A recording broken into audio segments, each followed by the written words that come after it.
Fancy garment and kids mall, Ayesha Nagar police station के सामने, हजार खोली, मालेगांव।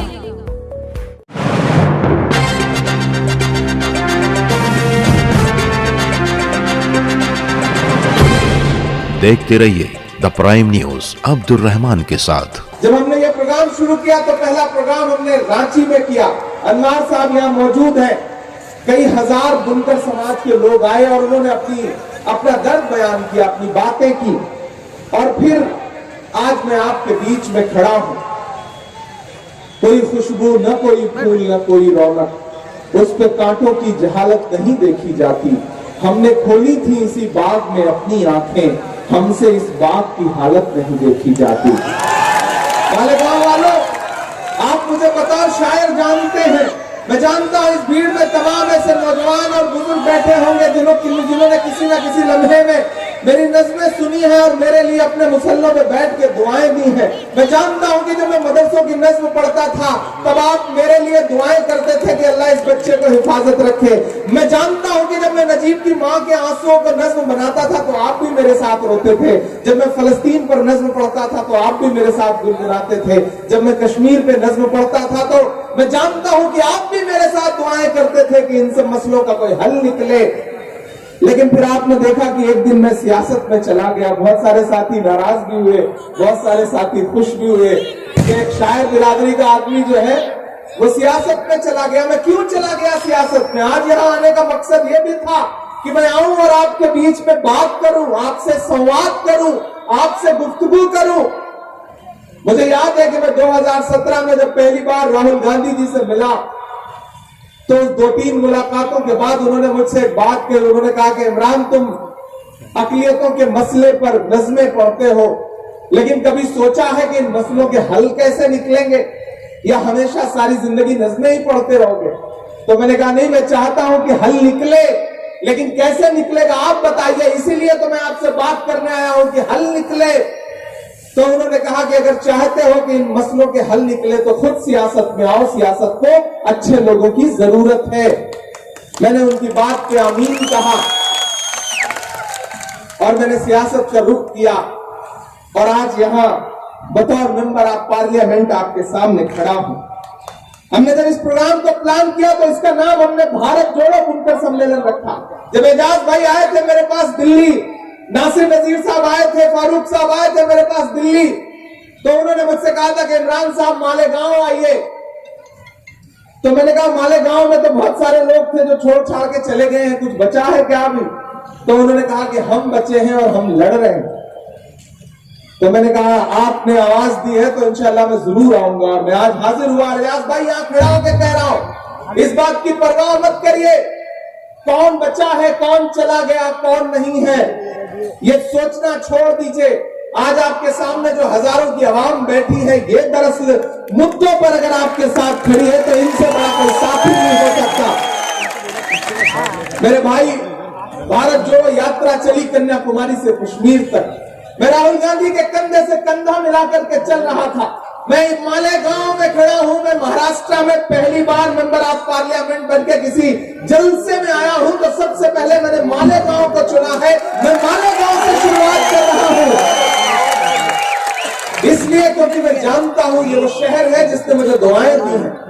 भले ही यहाँ मुशायरों में कम आया, शायद एक आध बार ही आया, लेकिन ये अदब को मोहब्बत करने वाला शहर है, अदब को पालने और पोसने वाला शहर है। मैं शहर में खड़ा होकर के बतौर मेंबर ऑफ पार्लियामेंट आपसे एक वादा करता हूं। उस दिन जब एजाज साहब आए थे और उनके साथी आए थे तो हमने इनसे पूछा था कि मैं शहर में अभी तक नहीं आया हूं, लेकिन अगर आऊं तो वहां के लिए क्या कर सकता हूं, मुझे बताइए। अब तो खुदा ने मेरे हाथ में ताकत दी, पहले जबान में ताकत दी, अब तो कलम में भी ताकत दे दी है। बताइए मैं क्या कर सकता हूं उसके लिए। तो उन्होंने कहा था कि इमरान साहब दो बड़ी शख्सियतें गुजरी हैं उस शहर से, काजी अब्दुल अहद अजहरी साहब और हाफिज साजिद हुसैन अशरफी साहब। अगर इनसे मंसूब करके कुछ कर सकिए तो बताइए। तो मैंने एजाज साहब से उस दिन वादा किया था कि आप लोग कॉर्पोरेशन से जमीन तलाशिए, मैं वादा करता हूं कि मैं अपने फंड से एक शानदार लाइब्रेरी इन दोनों के नाम से मंसूब करके मालेगांव में बनाऊंगा। और मेरी कोशिश रहेगी कि यहां तालीम पर कुछ बुनियादी काम हो सके। लोग आएंगे जाएंगे, वो सब परवाह छोड़ दीजिए।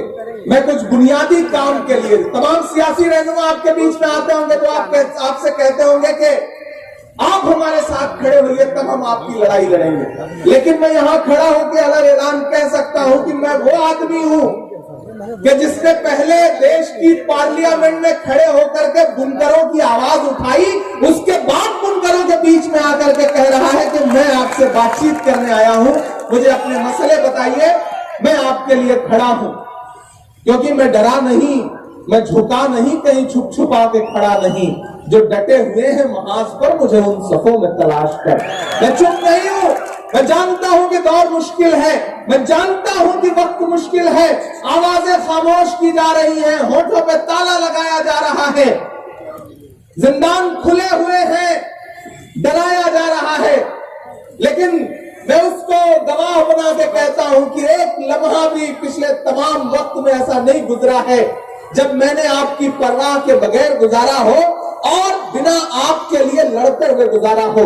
चाहे वो सड़क हो, चाहे वो पार्लियामेंट हो, आपकी आवाज बनकर के दोनों जगह मुसलसल पूरी मजबूती से बोल रहा हूं। इसलिए मैं आपसे ये कहने आया हूं साथियों कि वक्त की तब्दीलियों को पहचानिए, वक्त के साथ चलिए। मायूस होने से काम नहीं चलेगा, मुत्तहिद होने से काम चलेगा। इन दिनों जब मैं कभी सोचता हूं तो मैं मौलाना आजाद को अक्सर याद करता हूं और उनका जामा मस्जिद की सीढ़ियों पर दिया गया वो तारीखी भाषण भी याद करता हूं, जब उन्होंने वहां खड़े होकर के ये कहा था कि अजीजों, तब्दीलियों के साथ चलो, घबराओ मत, ये मुल्क तुम्हारा है, ये मुल्क हमारा है और इसकी तकदीर के बुनियादी फैसले तुम्हारी आवाज के बिना अधूरे रहेंगे। मैं अक्सर इसे याद करता हूं और ये सोचता हूं कि एक ऐसे वक्त में जब लोगों में कहीं ना कहीं एक डर है, लोगों को लगता है कि आईन को पामाल किया जा रहा है, जमहूरियत को कुचला जा रहा है, ऐसे वक्त में हमें मुत्तहिद होकर के, एकजुट होकर के खड़े होने की जरूरत है। और इसी कोशिश के लिए राहुल गांधी ने कन्याकुमारी से कश्मीर तक भारत जोड़ो यात्रा शुरू की। क्यों शुरू की भारत जोड़ो यात्रा? 4000 किलोमीटर पैदल। 4000 किलोमीटर का मतलब समझते हैं आप? 4000 किलोमीटर पैदल, हर दिन 25 किलोमीटर मुसलसल 4.5-5 महीने वो शख्स चलता रहा, लाखों का हुजूम लेकर के। क्यों चलता रहा? सिर्फ एक नारा था उसके लब पर, नफरत छोड़ो भारत जोड़ो। नफरत छोड़ो, नफरत को कम करने की कोशिश। मैं बताता हूं, मीडिया के साथी मुझसे पूछते हैं, कहते हैं इमरान साहब आप क्या कहेंगे, राहुल गांधी ने भारत जोड़ो यात्रा क्यों की? तब मैं उनसे कहता हूं कि राहुल गांधी जानते हैं इस देश में, इस मुल्क में जब तक नफरत कम नहीं होगी तब तक भाजपा कम नहीं होगी। इसलिए उन्होंने कन्याकुमारी से कश्मीर तक का रुख किया और नफरत को कम करने का बीड़ा उठाया और उसी का असर हुआ। अभी कर्नाटक का रिजल्ट आया, आपने देखा, तमाम ताकत लगाने के बावजूद भारतीय जनता पार्टी बुरी तरह हार गई, बुरी तरह हार गई। प्रधानमंत्री रोड शो करते रहे, अपने मेयार से नीचे जाके भाषण देते रहे, होम मिनिस्टर भाषण देते रहे, पूरी भाजपा भाषण देती रही, लेकिन रिजल्ट क्या निकला? मोहब्बत जीत गई और नफरत हार गई। और उसका असर क्या हुआ? जैसे ही रिजल्ट आया, कांग्रेस की सरकार बनने का ऐलान हुआ, सबसे पहला तोहफा क्या मिला मुल्क को? 2000 का नोट बंद कर दिया गया। प्रधानमंत्री जी ने 2000 का नोट बंद कर दिया। अच्छा, उन्होंने भी सोचा होगा कि जो नोट हमारे चुनावी काम नहीं आ सका उसे बंदी कर दिया जाए, क्या फायदा। तो उन्होंने 2000 की नोट बंद कर दी, ये कह दिया कि ये नोट जो है अब आप बदलवा सकते हैं लेकिन चलेगा नहीं। तो इसका मतलब अब नोट की हालत बिल्कुल, 2000 के नोट की हालत बिल्कुल अडवाणी जी जैसी हो गई है कि ये चलन में तो रहेगी लेकिन इसका कोई असर नहीं रहेगा। 2000 की नोट बंद कर दी उन्होंने। उसके बाद इमेज मेकओवर के लिए दुनिया के अलग अलग मुल्कों में भी घूम करके वापस लौटे। मेरे भाई, बेटी बचाओ बेटी पढ़ाओ का नारा देने वाली हुकूमत, बहुत हुई महंगाई की मार, अब की बार मोदी सरकार का नारा देने वाली हुकूमत। मैं महाराष्ट्र में खड़ा होकर के कह रहा हूं, 3 बड़े सूबे थे जहां जमहूरियत को लूट करके सरकार बनाई गई थी। एक था मध्य प्रदेश, एक था कर्नाटक और एक है महाराष्ट्र। कर्नाटक का रिजल्ट आपके सामने है। आने वाले दिनों में मध्य प्रदेश में इलेक्शन होगा तो वहां का रिजल्ट कर्नाटक से भी शानदार होगा। और जिस दिन महाराष्ट्र में इलेक्शन होगा तो महाराष्ट्र ही नहीं बल्कि पूरा मुल्क देखेगा कि इस महाराष्ट्र में जिन्होंने जमहूरियत को लूट करके महाविकास आघाड़ी की सरकार गिराई है, वो देखेंगे कि उनकी जमानतें जब्त होंगी और उनका कोई पूछने वाला नहीं होगा ये यहाँ पे खड़ा होकर के कैसे जा रहा होगा। आजाद साहब, इस सफर में तमाम लोग ऐसे हैं जो छोड़ के जाएंगे, जाने दीजिए, बहुत सारे लोग चले गए।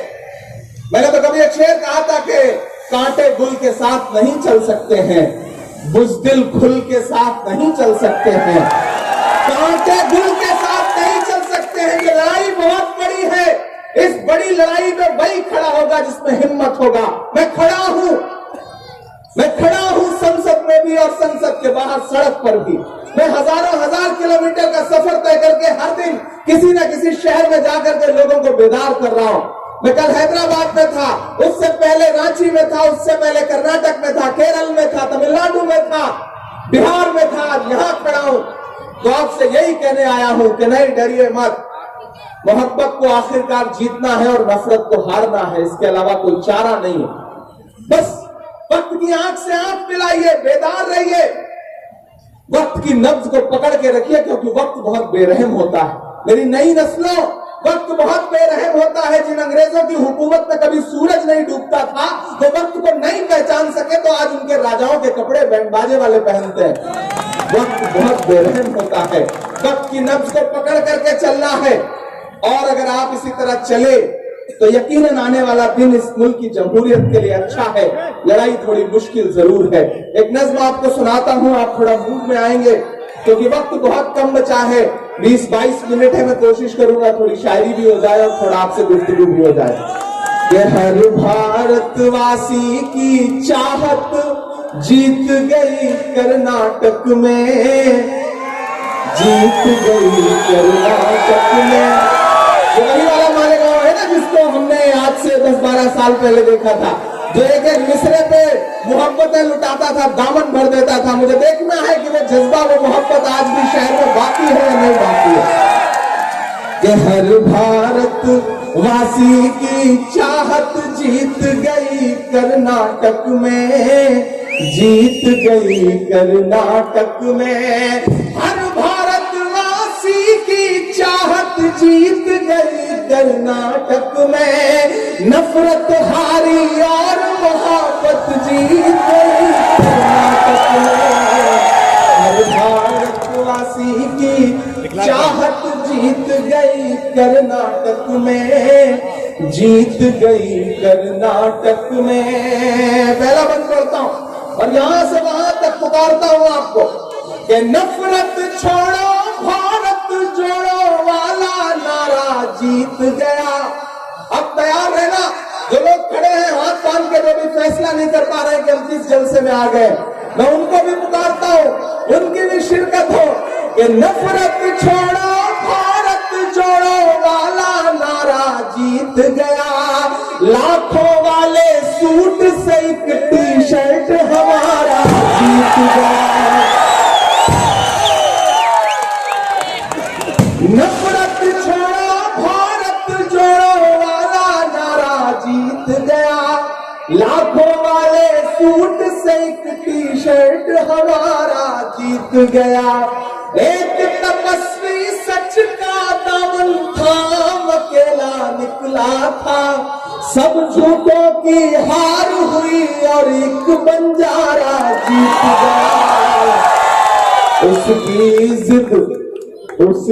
जिद और उसकी बगावत जीत गई कर्नाटक में। नफरत हारी और मोहब्बत जीत गई कर्नाटक में। हर भारत मालेगांव वालों, हम लड़ते रहे, हमने सवाल खड़े किए, पार्लियामेंट में खड़े होकर हमने पूछा कि पेट्रोल डीजल इतना महंगा क्यों हुआ। यहां आप बैठे हैं, मैं आपसे बात कहना चाहता हूं नई नस्लों, आपके बीच में बड़ी जज्बाती बातें तो की जाती हैं, लेकिन बुनियादी मुद्दों पर बुनियादी जगहों पे बातें नहीं की जाती। मैं कोशिश कर रहा हूं कि मैं बुनियादी जगहों पे खड़ा होकर के बुनियादी बातें करूं, जरूरी बातें करूं। मैंने हुकूमत से पूछा कि बताइए वो पेट्रोल और डीजल जो 58 रुपए लीटर था आज वो 100 रुपए के पास कैसे पहुंच गया। मैंने उनसे पूछा कि आटा, चावल, दूध, दही, छाछ, पनीर, लस्सी, हर चीज पर जीएसटी। फिल्मों को टैक्स फ्री करने वाली हुकूमत बताए कि फिल्में तो टैक्स फ्री कर देते हो, लेकिन टैक्स कफन पर क्यों लेते हो। कफन से टैक्स वसूलने वाली सरकार के पास फिल्में टैक्स फ्री करने के लिए पैसा है। तब इमरान खड़ा होकर के एक नज़्म आपको और सुनाता है कि कहां सोया है चौकीदार। अच्छा, बहुत समझदार लोग हैं आप। मैंने कोई इशारा नहीं किया, बस मैंने चौकीदार कह दिया और आप समझ गए कि मैं किसके लिए बात कर रहा हूं। सलाम करता हूं आपकी समझदारी को। समझ रहे हैं आप ना जहां मैं कह रहा हूं। कहां सोया है चौकीदार, कहां सोया है चौकीदार, कहां सोया है चौकीदार, कहां सोया है चौकीदार। पेट्रोल और डीजल की कीमत रही सेंचुरी पार, कहां सोया है चौकीदार, कहां सोया है चौकीदार।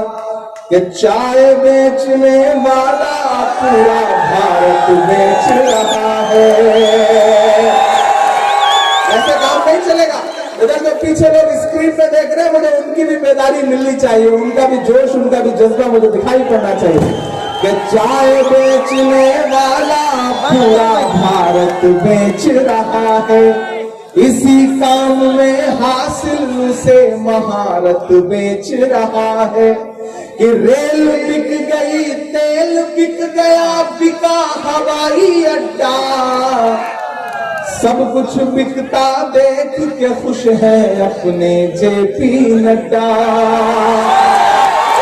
कि जनता महंगाई की मारी करती हाहाकार, कहां सोया है चौकीदार, कहां सोया है चौकीदार। मालेगांव वालों, बस एक बहुत 2-3 छोटी आपसे बातचीत, वक्त कम है, और आखिर में एक नज़्म जो मेरे दिल के बहुत करीब है उसे सुना करके इस महफिल को, जी मदरसा भी सुनाऊंगा, फिलिस्तीन भी सुना दूंगा, सब सुना दूंगा, लाल किला भी सुना दूंगा।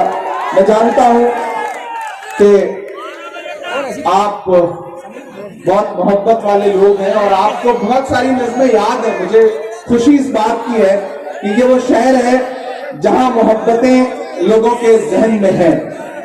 ये डराने की जो साजिशें हैं, ये जो कोशिशें हैं, इससे डरने की जरूरत नहीं है। हुकूमत हर दिन डराएगी। मुझे याद है कि जिस दिन हम लोगों ने पार्लियामेंट में खड़े होकर के महंगाई के खिलाफ आवाज उठाई, हमारे 70 एमपीज को पुलिस ने हिरासत में लिया, जिसमें राहुल गांधी जी भी थे, और हम 7 घंटे पुलिस थाने में डिटेन रहे। लेकिन हम वहां भी बैठ करके नारे लगाते रहे कि मोदी अडानी भाई भाई देश बेचकर खाई मलाई। हम वहां भी खड़े होकर के नारे लगाते रहे और हम उनसे कहते रहे कि नहीं, हमें डराइए मत। हमने पुलिस वाले साथियों से भी कहा कि जब आप गैस सिलेंडर भरवाने जाते हैं तो जो 400 रुपए का गैस सिलेंडर था वो 1150 का भरवाते हैं, तो जेब तो आपकी भी ढीली होती है। उन्होंने कहा कि हाँ सांसद साहब, क्या करें, होती तो है लेकिन मजबूरी है, ड्यूटी भी तो करनी है। तो मैं आपसे कह रहा हूं मेरे भाई कि हम मुद्दों पर बोल रहे हैं। हुकूमत हर दिन डराना चाहती है, हुकूमत चाहती है कि नस्लें खामोश हो जाएं, लेकिन नहीं, हम डरेंगे नहीं, हम सवाल करते रहेंगे। जो राहुल गांधी जी का नारा है कि डरो मत, भारत को जोड़ो, हिंदू मुस्लिम सिख ईसाई जैन बौद्ध दलित सब एकजुट हों और इस जालिमाना जो फैसले हैं उसके खिलाफ आवाज उठाएं।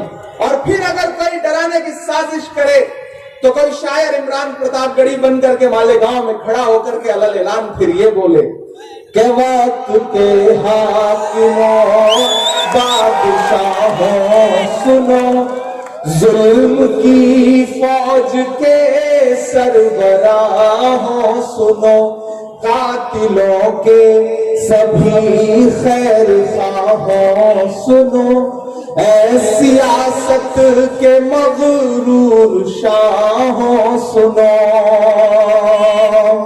के मत समझना डराने से डर जाएंगे। अब पहुंचाना दिल्ली तक अगले मिसरे को, के मत समझना डराने से डर जाएंगे, अब के सारी हदों से गुजर जाएंगे। मत समझना डराने से डर जाएंगे, अब के सारी हदों से गुजर जाएंगे। मौत के नाम का खौफ देता है क्यों, मौत के नाम का खौफ देता है क्यों, मौत जिस रोज आएगी मर जाएंगे। मत समझना डराने से डर जाएंगे, कि हमने ज़मज़म दिया आबे गंगा दिया। महान बादशाह सिकंदर ने यूनान फतेह किया। यूनान फतेह करने के बाद वो यूनान की सड़कों पर निकला जीत का जश्न मनाने के लिए। तो उसने देखा कि पूरा शहर जश्न मना रहा है, लेकिन सड़क के किनारे एक फकीर उनींदी आंखों में सो रहा है, एक लिहाफ ओढ़ करके, मैला सा। सिकंदर को गुस्सा आया। सिकंदर अपने घोड़े से उतरा और उस फकीर के पास जाके उसे जोर से एक लात मार के कहा कि क्यों रे फकीर, पूरा शहर जश्न मना रहा है, मैंने शहर फतेह कर लिया और तू सो रहा है। तो फकीर ने उनींदी आंखों से सिकंदर को देखा और देख करके कहा कि शहर फतेह करना बादशाह का काम है, लेकिन लात मारना तो गधे का काम है। क्या खुदा की कायनात में इंसानों की कमी हो गई है जो उसने बादशाह एक गधे के हाथ में सौंप दी है? मेरे भाई, हम ऐलान ये कह रहे हैं कि हमने ज़मज़म दिया आबे गंगा दिया, तुमने भारत को दंगा ही दंगा दिया। हमने ज़मज़म दिया आबे गंगा दिया, तुमने भारत को दंगा ही दंगा दिया। तुमने एक रंग के ख्वाब देखे मगर, अब कसम है कि घात को जाना चाहिए जो अगला मिसरा है वो पूरे हिंदुस्तान में, कि हमने ज़मज़म दिया आबे गंगा दिया, तुमने भारत को दंगा ही दंगा दिया। तुमने एक रंग के ख्वाब देखे मगर, हमने हिंदुस्तान को तिरंगा दिया।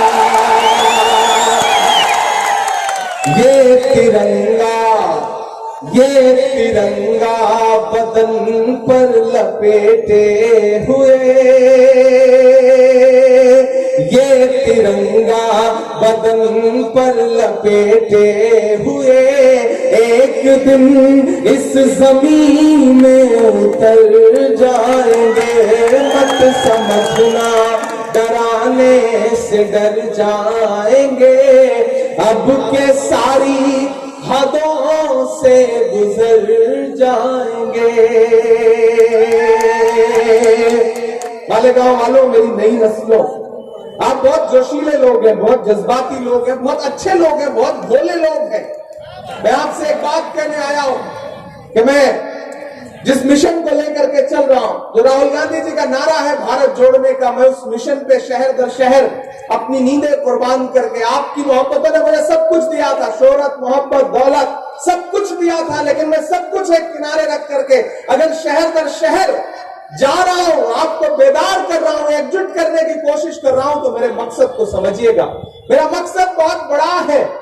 आपके बीच में लोग आएंगे, आपको लंबी लंबी तकरीरें करेंगे और ये कहेंगे कि कांग्रेस तो ऐसी, कांग्रेस तो वैसी। कांग्रेस ने आपके लिए किया क्या? ये कहा जाता है यहाँ कांग्रेस के तमाम लोग बैठे हैं। एक सवाल आपके सामने तकरीरों में उछाला जाता है कि आखिर कांग्रेस ने आपके लिए किया क्या? मैं बताता हूँ क्या किया। मैं मालेगांव में खड़ा हूँ, मैं जानता हूँ यहाँ से उठी हुई सदाएं पूरे हिंदुस्तान में जाती हैं, क्योंकि मेरी आंखों के सामने जो लोग बैठे हैं ये सिर्फ मालेगांव के नहीं है, इनके अंदर एक हिंदुस्तान है। इसी शहर में, पूरे शहर में एक अलग हिंदुस्तान जो बड़ा खूबसूरत और मोहब्बतों वाला है, प्यार वाला है, क्योंकि पूरे हिंदुस्तान के लोग इस शहर में आके बसे तब मालेगांव बनता है। मैं बताता हूं क्या दिया मेरे भाई। अगर आपसे कोई ये कहे कि बताओ कांग्रेस ने अक़लियतों को दिया क्या है, तो पलट के उससे कह देना कि वो कांग्रेस ही है जिसने डॉक्टर जाकिर हुसैन को इस देश का राष्ट्रपति बनाया। वो कांग्रेस ही है एजाज साहब, वो कांग्रेस ही है जिसने फखरुद्दीन अली अहमद साहब को इस देश का राष्ट्रपति बनाया। वो कांग्रेस ही है जिसने ज्ञानी जैन सिंह साहब को इस देश का राष्ट्रपति बनाया। वो कांग्रेस ही है जिसने मौलाना अबुल कलाम आजाद साहब को आगे बढ़ के अपने सीने से लगाया और उन्हें इस देश का पहला शिक्षा मंत्री बनाया। वो कांग्रेस ही है जिसने सैयदा अनवरा तैमूर को असम का मुख्यमंत्री बनाया। वो कांग्रेस ही है जिसने बरकतुल्लाह साहब को राजस्थान का मुख्यमंत्री बनाया। वो कांग्रेस ही है जिसने अब्दुल गफूर साहब को बिहार का मुख्यमंत्री बनाया। वो कांग्रेस ही है जिसने अब्दुल रहमान अंतुले साहब को महाराष्ट्र का मुख्यमंत्री बनाया। वो कांग्रेस ही है जिसने गुलाम नबी आजाद को कश्मीर का मुख्यमंत्री बनाया। वो कांग्रेस ही है जिसने के एंटनी साहब को इस देश का रक्षा मंत्री बनाया। वो कांग्रेस ही है जिसने सलमान खुर्शीद साहब को, के रहमान साहब को, डॉक्टर शकील साहब को इस देश का कैबिनेट मंत्री बनाया।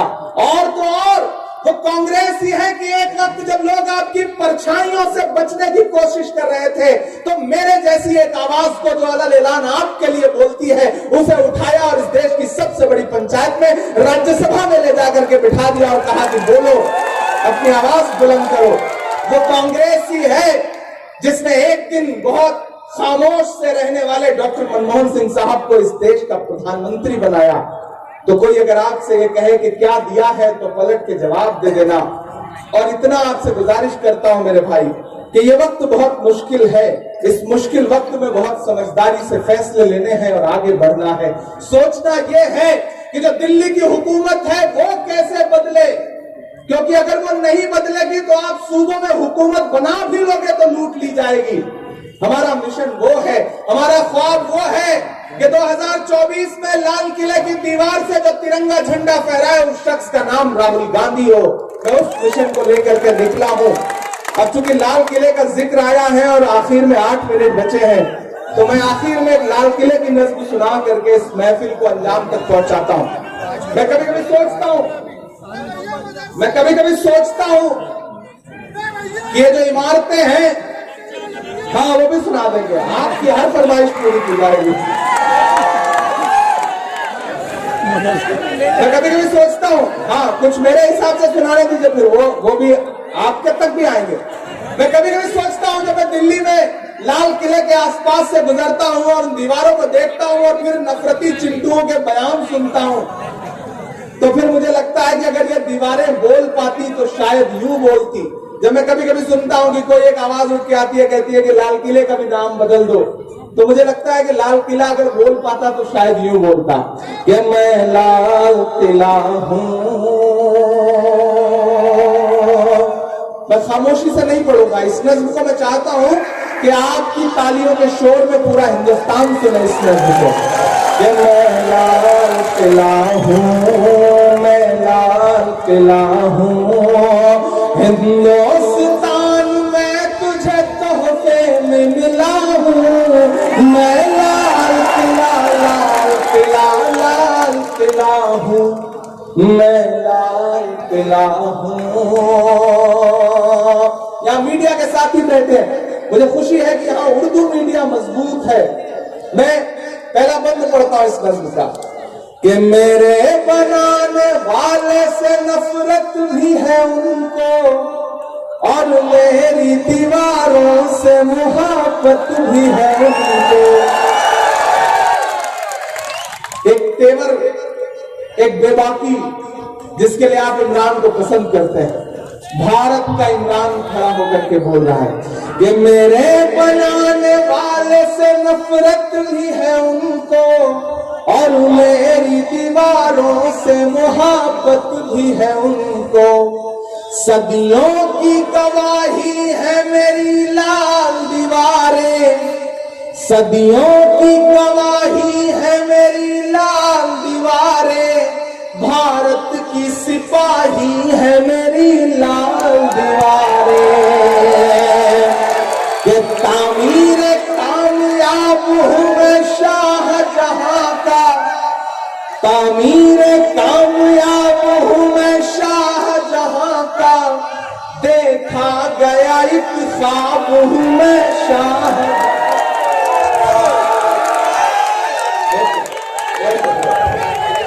तामीर कामयाब हूँ मैं शाहजहां का। देखा गया एक ख्वाब हूँ मैं शाहजहां का। तारीख के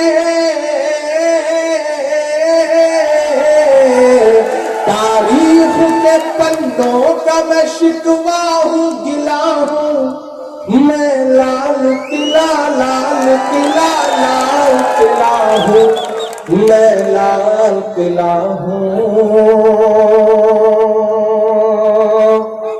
अब लाल किले की दीवारें और मेरा एक बंद, ये नेहरू के ख्यालों का निगहबान रहा हूँ मैं। लाल बहादुर का भी अरमान रहा हूँ।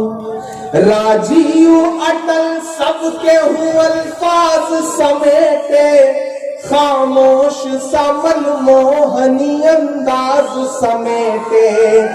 मैं इंदिरा के जज्बे सा फौलाद रहूंगा। अब तैयार है ना अगले मिसरे पे? मैं इंदिरा के जज्बे सा फौलाद रहूंगा। आबाद था आबाद हूँ आबाद रहूंगा। मैं इंदिरा के जज्बे सा फौलाद रहूंगा। आबाद था आबाद हूँ आबाद रहूंगा। मैं हिंद के हर शख्स की चाहत का सिला हूँ मैं। लाल किला लाल किला लाल किला हूँ। और आखिरी वन सुनना इस टेम्पो का, और तैयार रहना कि बेशर्म सियासत की मैं तहरीर नहीं हूँ। अगर आपको लगे कि ये सिर्फ इमरान बोल सकता है तो मेरी हिम्मत के लिए मुझे दुआएं देना। मोहब्बत कौन करता है, सियासत कौन करता है? मुझे मालूम है मेरी हिफाजत कौन करता है। हमने लाज रखी है बुजुर्गों की यहाँ, वरना सभी टुकड़ों पे पलते हैं। बगावत कौन करता है? मोहम्मद करता हूँ कि बेशर्म सियासत की मैं तहरीर नहीं हूँ। सुन ले हुकूमत तेरी जागीर नहीं हूँ। नफरत के समंदर में मैं खो ही नहीं सकता। ये जो बनाने की कोशिशें कर रहे हैं उनके नाम है ये मिसरे, सुनिएगा कि नफरत के समंदर में मैं खो ही नहीं सकता। मैं एक किसी रंग का हो ही नहीं सकता। और अब तैयार रहना मालेगांव वालों, पीछे तक जहां तक मेरी सदाएं पहुंच रही हैं कि नफरत के समंदर में मैं खो ही नहीं सकता। मैं एक किसी रंग का हो ही नहीं सकता। अंदाज मेरा मस्त मलंगा ही रहेगा। काफी है कि ताज मिले मुझे मालेगांव में कि अंदाज मेरा मस्त मलंगा ही रहेगा। गुंबद पे सदा मेरे तिरंगा ही रहेगा। और अब मालेगांव वालों, दाद तो अब चाहिए क्योंकि अब इमरान बोल रहा है कि अंदाज मेरा मस्त मलंगा ही रहेगा। गुंबद पे सदा मेरे तिरंगा ही रहेगा। वो फूल हूँ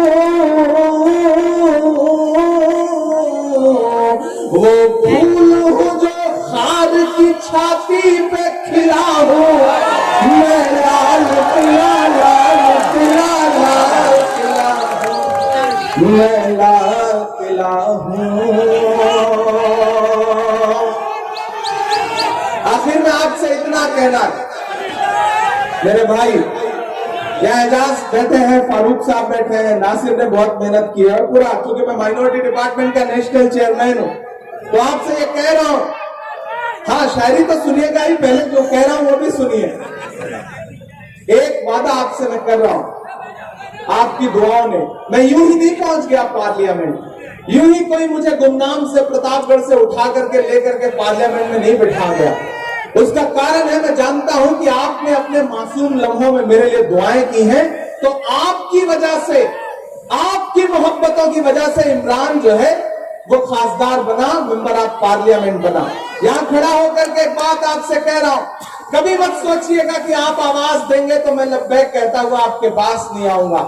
आप बुला करके देखिएगा, आपके मुद्दों पे जब लड़ने की बात आएगी तो जरूरत पड़ेगी तो यहां की हुकूमत से भी लड़ूंगा, दिल्ली की भी हुकूमत से लड़ूंगा, और जरूरत पड़ी तो अपनों से भी लड़ूंगा। सियासत मेरा पेशा नहीं है, सियासत मेरी मजबूरी नहीं है, सियासत जरूरी थी इसलिए सियासत में हूं। जिस दिन मुझे लगेगा कि सियासत ने मेरे कदमों में बेड़ियां डाल दी है, उस दिन सियासत छोड़ दूंगा और जो शायरी करता था वो शायरी करता रहूंगा। लेकिन आपसे वादा कर रहा हूं, क्योंकि वक्त की नजाकत है, वक्त की जरूरत है, वक्त की मांग है, इसलिए वहां खड़ा हूं। और मेरे तमाम साथी इस बात के गवाह हैं कि मैं आपके लिए कल भी लड़ रहा था, जब मेरे जबान में और मेरे कलम में ताकत थी। आज स्टैम्प भी मिल गया है, मुहर भी मिल गई है, तो उसके जरिए भी लड़ रहा हूं। मालेगांव वालों, हमें ताकत दीजिए, उस राहुल गांधी को ताकत दीजिए जो आरएसएस की विचारधारा के खिलाफ पूरे मुल्क में अकेला नेता है जो लड़ रहा है, और उसके कंधे से कंधा मिलाकर के खड़ा होकर के मैं उसे देख रहा हूं, उसके कदम से कदम मिलाकर चल रहा हूं। अगर इस मुल्क में नफरतें कम होंगी तो फायदा किसका है? आपको ये बात समझने की जरूरत है, ये बात आपको समझाने के लिए आया हूं। मुत्तहिद होइए, और अगर कोई शिकवा भी है, कोई गिला भी है, तो कांग्रेस आपका पुराना घर है। अगर पुराना घर छोड़ करके आप निकले और कहीं गए कुछ बेहतर की तलाश में, तो मिला तो कुछ बेहतर नहीं है, ये सच्चाई है, तो फिर पलट आओ। आपके जख्मों पर मरहम लगाने के लिए आपका भाई, आपका बेटा है। और नहीं, जिस दिन मुतमईन मत होना, उस दिन मेरा गिरेबान पकड़ लेना और कहना कि इमरान तुमने कहा था, तुम्हारे कहने पे हम वापस लौटे थे। तो मैं आपसे वादा करता हूं कि आपको मायूस नहीं करूंगा। उठा के देख लेना, जितनी मेरी छोटी सी जिंदगी है, जिंदगी में मैंने कभी पीठ दिखाना नहीं सीखा है। मैं लड़ता रहा हूं अपनी पूरी ताकत के साथ, अपनी पूरी मोहब्बत के साथ। आप पर जब भी कहीं सवाल खड़ा हुआ है, मैं बोलता रहा हूं। वक्त के हाकिम की आंख से आंख मिलाकर के पार्लियामेंट में खड़ा होकर के भी बोल रहा हूं मुसलसल। तो मैं आपसे गुजारिश कर रहा हूं कि इस लड़ाई में हमारा साथ दीजिए, जमहूरियत को बचाइए, आईन को बचाइए, कांग्रेस के साथ खड़े होइए। कुछ लोग हैं जो चाहते हैं कि मुल्क जो है वो नाथूराम गोडसे की विचारधारा से चलेगा, लेकिन हम कह रहे हैं कि ये मुल्क महात्मा गांधी की विचारधारा से चलेगा, मौलाना आजाद के सपनों से चलेगा, पंडित जवाहरलाल नेहरू के उसूलों से चलेगा, और राहुल गांधी जो इन दिनों मेहनत कर रहे हैं उस मेहनत से चलेगा। ये किसने कहा आपसे आंधी के साथ हूं? मैं गोडसे के दौर में गांधी के साथ हूं। इसलिए मालेगांव आकर के आपसे अपील कर रहा हूं। और मेरे बुनकर भाइयों, मैं जानता हूं कि आपके उद्योग को तबाह किया जा रहा है सरकारी शय पर। मैं यहाँ के बाद अभी भिवंडी जाऊंगा, मैं इचलकरंजी भी जाऊंगा, मैं बनारस भी जाऊंगा, मऊ भी जाऊंगा, मुबारकपुर भी जाऊंगा, भागलपुर भी जाऊंगा, रांची होके आ चुका, मैं गुंटूर भी जाऊंगा, मैं त्रिची भी जाऊंगा, मैं हिंदुस्तान के हर शहर में जाऊंगा, मैं मवाना में भी जाकर के बुनकरों से बातचीत करूंगा, उनका दर्द साझा करूंगा। मैं कल सुबह यहाँ एक पावर लूम में भी जाऊंगा और वहां लोगों से मुलाकात करूंगा। मैं सिर्फ यहाँ तकरीरें करने नहीं आया हूँ, मैं कल भी रहूंगा, आपसे मुलाकात करूंगा, अलग अलग डेलीगेशन से मुलाकात करूंगा, और आपको ये एहसास दिलाऊंगा कि मैं नेताओं जैसा नेता नहीं हूँ। मैं पहले आपका बेटा हूं, आपका भाई हूं, बाद में नेता हूं। एक बार फिर से, क्योंकि वक्त की पाबंदियां हैं, पूरे प्रशासन का बहुत शुक्रिया कि उन्होंने बहुत सहयोग किया इस प्रोग्राम में। आपका बहुत शुक्रिया कि आप बड़ी तादाद में यहाँ पर आए। मैं आ चूंकि एक सियासी प्रोग्राम में आया हूं, जल्दी ही मैं एजाज से और फारूक से कहूंगा कि कोई एक मुशायरा करिए, पूरी रात चले। मुझे मालेगांव के तमाम शोरा हैं उनको भी सुनना है। मैं चाहता हूं कि मैं बैठ करके उनको सुनूं, जिनके साथ हमने बारहा बहुत से मुशायरे पढ़े हैं। तो हम अपने शायर दोस्तों को भी यहां से याद करते हुए ये कह रहे हैं कि आपकी मोहब्बतों का एक बार फिर से बहुत सारा शुक्रिया।